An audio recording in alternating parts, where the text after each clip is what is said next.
Last time on the Results Driven Fitness Show. That's why we use the precision nutrition system. So if you don't know as much about how the human body works, how much time and energy you're putting into checking off each habit. Drinking enough water and making sure to get enough sleep. Sleep is actually the most important part of recovery. Blood acidity so that it... Welcome back to the Results Driven Fitness Show. It's a solo show. I'm here by myself. Last episode we talked about protein. This episode we're talking about vegetables. At the end of the last episode we talked about protein and how it can raise the acidity level of your blood. And one of the things that we alluded to was that vegetables can help take some of the burden off of the body to manage the body's pH. So in this episode, we're going to talk about some of the science behind why it's important to talk about vegetables. But to be honest, my legs are a little bit tired. So we're going to head out to the couch.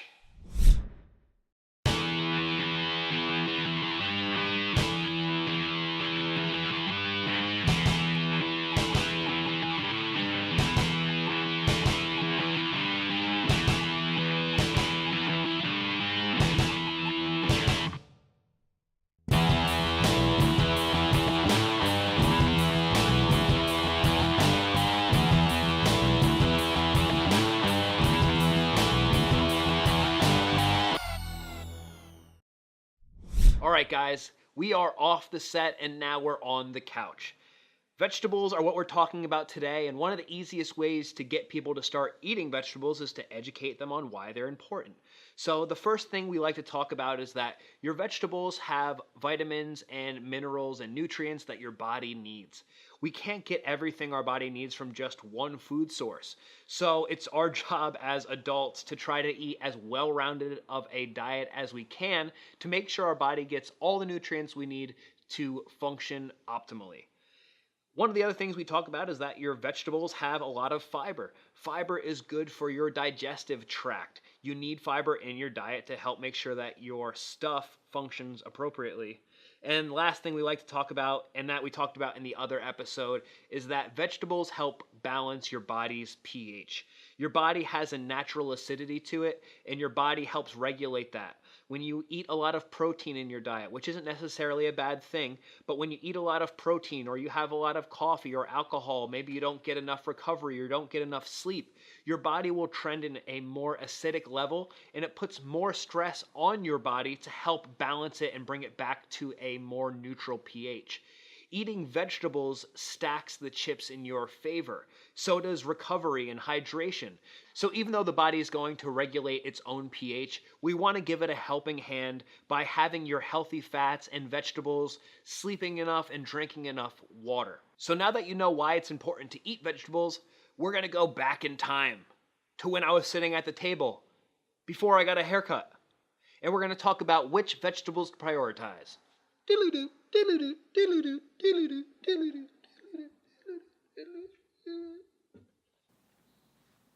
What's up, guys? It's Coach Mike. I'm super excited to talk about vegetables. Hey guys, Coach Mike here. We're talking about vegetables. How should you prioritize vegetables when you're trying to add them into your diet? One of the first places we start is with your leafy greens, your spinach, your kale, arugula, or just a spring mix. Either figuring out a way to saute them and add them to your meals, or making a salad is a great place to start with your leafy greens. After that, we want to prioritize your more fibrous vegetables. So things like asparagus, Brussels sprouts, or broccoli are a great place to start when you're thinking about your more fibrous vegetables. After that, just start thinking about the rainbow.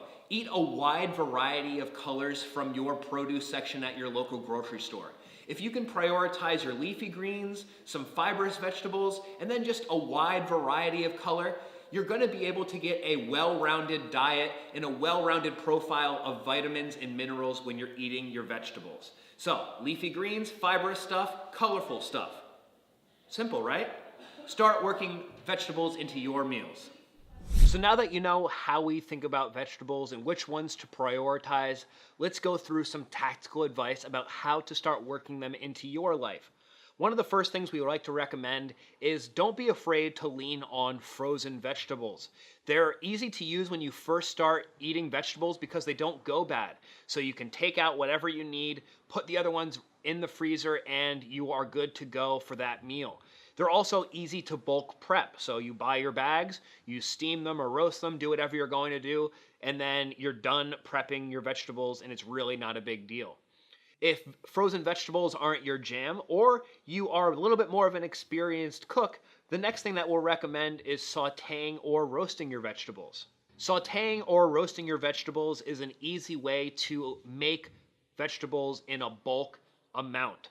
We want to try to have vegetables with every meal. And one of the obstacles that a lot of people run into is that they either run out of vegetables or they don't have time to prep them for every meal. So if we can figure out ways to bulk prep a lot of vegetables at one time, it just saves us a lot of time on the front end and is going to allow us to be more successful going forward. So I love roasted Brussels sprouts, roasted broccoli or asparagus, even just doing a plate of Brussels sprouts and sweet potatoes and regular potatoes, some kind of squash. All those things are easy to put seasoning on, throw in the oven, and then take them out 30 minutes later, and there you go. You have all your vegetables for the next 3 or 4 days.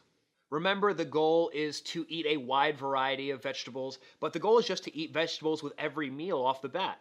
So if it gets a little complicated to have a wide variety of vegetables, just like with protein, we want you to find the ones that work for you in the beginning and then slowly over time be able to work in different colors of the rainbow just to make sure, again, we're getting all those vitamins and minerals that our body needs to function optimally. One little caveat we do recommend for our members, though, is make sure that if you're going to use fat to help season your vegetables, if you're roasting or sauteing them, is to make sure that you measure the amount of fat that you use. Fat is good for your body, you need it, but it is higher in calories per gram compared to carbohydrates or protein. So if you're going to saute or roast your vegetables, a lot of the time we do suggest using cooking spray instead of your traditional oils because it tends to be easier to get all the seasoning that you need to stick to your vegetables so that they taste that much better. Just remember, guys, that we are throwing a lot of information at you, but the beauty of the precision nutrition system is that there's always a habit to fall back on. So in episode 3, we talked about eating every 2 to 4 hours. In episode 9, we talked about having protein with every meal. In episode 10, we're talking about having vegetables with every meal. And in episode 11, we're talking about how to manage your carbs and starches to make sure your body uses them appropriately. It's a lot of information. Remember, fall back on the nutrition habit that's worked for you in the past, especially when things start to get difficult. Eating every 2 to 4 hours is one of the habits where a lot of people fall back on just to make sure that they're still getting enough calories and that they're eating appropriately for the amount of exercise that they're doing. Take it easy, breathe. Now we're going to go onto the floor and we're going to torch the core. Hey guys, Coach Mike here. Different t-shirt, same person. We are here ready to go over the mountain climber with T. Whenever we do any push-up progression here, we're going to start in quadruped. So I'm going to have Teresa set up with hands under shoulders, knees under hips. First thing we want to do is just find equal pressure on our hands and knees to make sure we have the appropriate position for our wrists when we go into a plank position. So Teresa is already doing what we call the rock. She's going to rock. So she's moving forwards and backwards, breathing while she does it. Rock way far back, Teresa, and then rock too far forwards. And as she does it, on the next one, I'm just going to ask her, pause where you feel like you find equal pressure on the hands and knees. From there, she's going to take her right foot and step back for kind of a mountain climber position, and she's going to push back into the heel. So you see how she gets a little bit of stretch out of the calf. From there, this is where it gets wicked, we're going to have her raise her left knee off the floor. So she's spreading the ground under her hands, she's driving back into the heel, and she's hovering that knee an inch off the ground, and then we're just asking her to breathe. So T, cycle one more breath, because we've already been there for an awful amount of time. And then she's going to bring her right knee back under her hip, and she's going to shake it out. Now that we've gone over the isometric, we're going to use the Valslide to teach the person to move that leg like a mountain climber. So we're going to grab the Valslide. Wow. And now we're gonna give it to Teresa, and she's gonna put it back under that left foot. So first thing Teresa's gonna start with is her rock. So she's gonna rock back and forward. If you're doing this at home, make sure you start with the rock to find that equal pressure on your hands and knees. She's gonna step back with her right foot. She's gonna spread the floor and push back into the heel, and then her left knee is gonna hover again. So we're keeping that tension, then she's slowly gonna slide the left foot back, and then bring the left knee up until it is an inch off the ground. Keeping the appropriate tension, reinforcing the drive through the heel. That's gonna help us with our push-up later on. She'll finish the next one, and she'll rest. From there, now that we know how to move the leg actively, it's just going to be about going to body weight and then potentially adding some resistance if the person can maintain the appropriate tension points in their posture. So she's going to kick the Valslide away, and now you know the standard mountain climber. So again, Teresa's going to set up in quadruped. Hands under shoulders, knees under hips. Find a few rocks, Teresa. Find that balance point.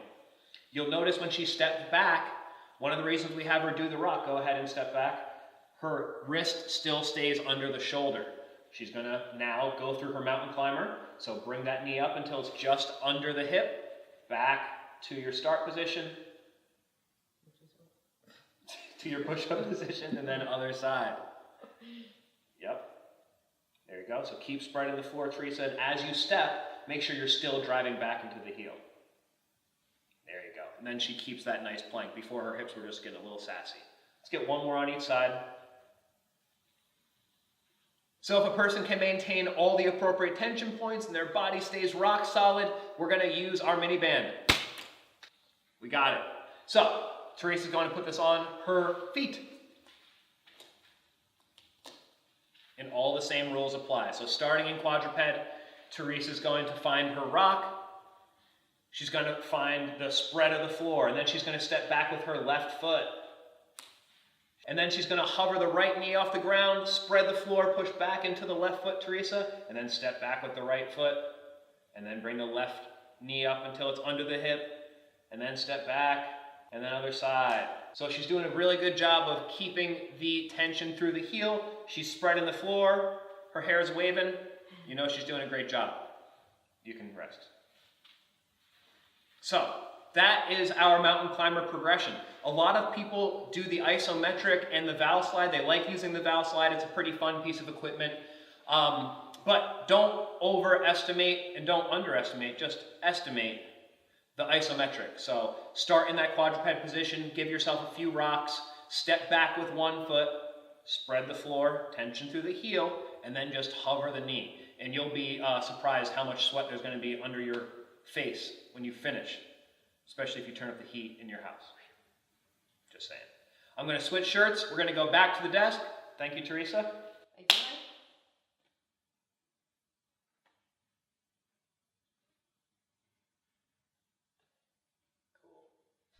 Thank you for joining us for another episode of the Results Driven Fitness Show.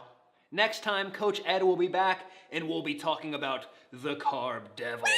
We're talking about how to use carbs to appropriately fuel your body for exercise. So please like, share, comment, subscribe, follow us wherever you are.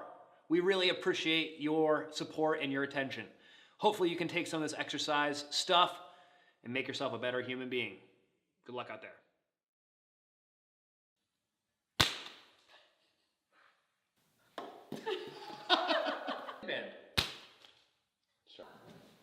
Ah! Yeah! Big shot!